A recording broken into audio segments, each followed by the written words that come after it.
V D Satheesan എന്ന മുഖ്യമന്ത്രി മറുപടി പറയുകയോ പറയാതിരിക്കുകയോ ചെയ്യട്ടെ. പക്ഷെ ഒരു കാര്യമുണ്ട്, ധാർമ്മികമായി കഴിഞ്ഞ 90 ദിവസം കൊണ്ട് മുഖ്യമന്ത്രി വി ഡി സതീശൻ ജനങ്ങളുടെ പിന്തുണയുമായി മുഖ്യമന്ത്രി കസേരയിൽ ഇരുന്ന വെറും MLA മാത്രമായി ഇന്ന് വരെ ഒരു വകുപ്പ് മന്ത്രി പോലും ആകാത്ത വി ഡി സതീശൻ ഈ രാജ്യത്ത് ഈ സംസ്ഥാനത്തിന്റെ മുഖ്യമന്ത്രിയായി മാറുമ്പോ ജനങ്ങൾ കൊടുത്ത ഒരു സ്നേഹമുണ്ട്, കരുതലുണ്ട്. VS അച്യുതാനന്ദന് ശേഷം BDS എന്ന മുദ്രാവാക്യം പോലും രാഷ്ട്രീയ കേരളത്തിൽ കൃത്രിമമായോ അല്ലാതെയോ ഉണ്ടാക്കപ്പെട്ടിട്ടുണ്ട് എന്നുള്ളതിൽ ഒരു സംശയവുമില്ല.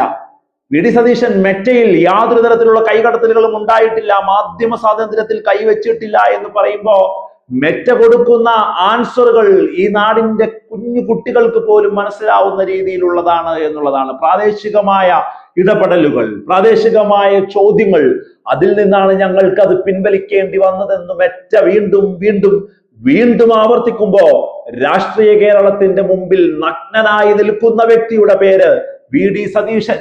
ഒരു സംശയവും അതിൽ നമുക്ക് വേണ്ട.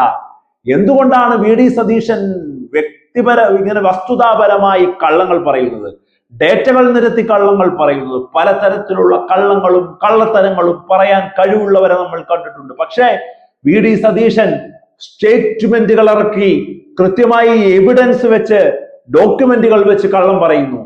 ഇങ്ങനെ ഒരു വസ്തുത പറയുമ്പോൾ ആ വസ്തുതകളെ അതിന് മേൽ ഡോക്യുമെന്റ് ആക്കി, അതിന് മേൽ ടെക്നിക്കലി പ്രാക്ടിക്കലി എവിഡൻസ് വെച്ച് മാധ്യമങ്ങൾ അതിനെ പൊളിക്കുന്നു എന്നുള്ളതാണ്. എത്രയെത്ര സംഭവങ്ങളാണ് വി ഡി സതീശന്റെ ഈ കള്ളത്തരങ്ങളെ പൊളിക്കുന്നതുമായി ബന്ധപ്പെട്ട്. വി ഡി സതീശനെ അനുകൂലിക്കുന്ന UDF അനുകൂലിക്കുന്ന മാധ്യമങ്ങളെ നോക്കൂ നിങ്ങൾ, മുഖ്യധാര മാധ്യമങ്ങൾ. അവർക്ക് പോലും പിടിച്ചു നിൽക്കാനാവാത്ത വിധം, അവർക്ക് പോലും ഡിഫെൻഡ് ചെയ്യാൻ പറ്റാത്ത വിധം അവർ നാവ് തുറന്ന് പറയുന്ന അവസ്ഥ നമ്മൾ എത്ര കേട്ടു. വി ഡി സതീശൻ ഇന്ന് ചെയ്തത് തെറ്റ് എന്ന് റിപ്പോർട്ടർ ചാനലിൽ വി ഡി സതീശനെയും UDF അനുകൂലിക്കുന്ന നിലപാടെടുക്കുന്ന മാധ്യമ പ്രവർത്തക പോലും ഡിഫെൻഡ് ചെയ്യാൻ പറ്റാതെ നിൽക്കുന്ന എത്രയെത്ര സാഹചര്യങ്ങളാണ് കഴിഞ്ഞു പോകുന്നത് എന്നുള്ളതാണ്.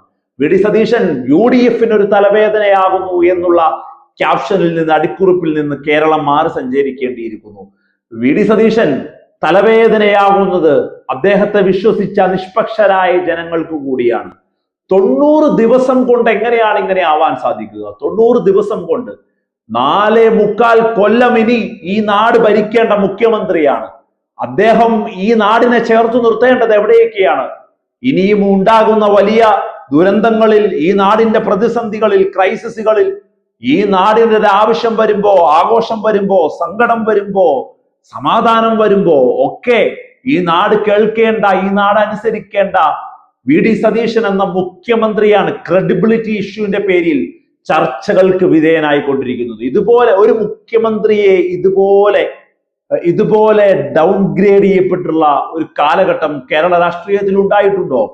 നിങ്ങൾ നോക്കൂ, ആദ്യ മുഖ്യമന്ത്രി മുതൽ പിണറായി വിജയൻ വരെയുള്ളവർ വലിയ രാഷ്ട്രീയ വിമർശനങ്ങൾക്ക് ഇരയായിട്ടുണ്ട്. പക്ഷെ എങ്കിൽ പോലും ഇത്രയും ചെറിയ സമയം കൊണ്ട് ഫേസ് വാല്യൂ നഷ്ടപ്പെടുന്ന ഒരു രീതിയിലേക്ക് കടന്നു പോകുന്ന മുഖ്യമന്ത്രിയായി വി ഡി സതീശൻ ചരിത്രത്തിൽ ഇടം പിടിക്കുന്നു എന്നുള്ളതാണ്. മാത്രവുമല്ല, ഒരു മന്ത്രിക്കോ ഒരു MLAക്കോ UDF ഒന്നും യാതൊരു തരത്തിലുള്ള ഡീഗ്രേഡും സംഭവിക്കാതെ വളരെ സൂക്ഷ്മതയോടെ, പക്വതയോടെ രാഷ്ട്രീയത്തിൽ ആദ്യമായി കടന്നു വന്ന കന്നി MLAമാർ ശ്രദ്ധാപൂർവ്വം മുന്നോട്ട് പോകുമ്പോഴാണ് അതികായനായ വി ഡി സതീശന്റെ ഈ ഫേസ് വാല്യൂ ലോസ് എന്ന് പറയാതെ വയ്യ.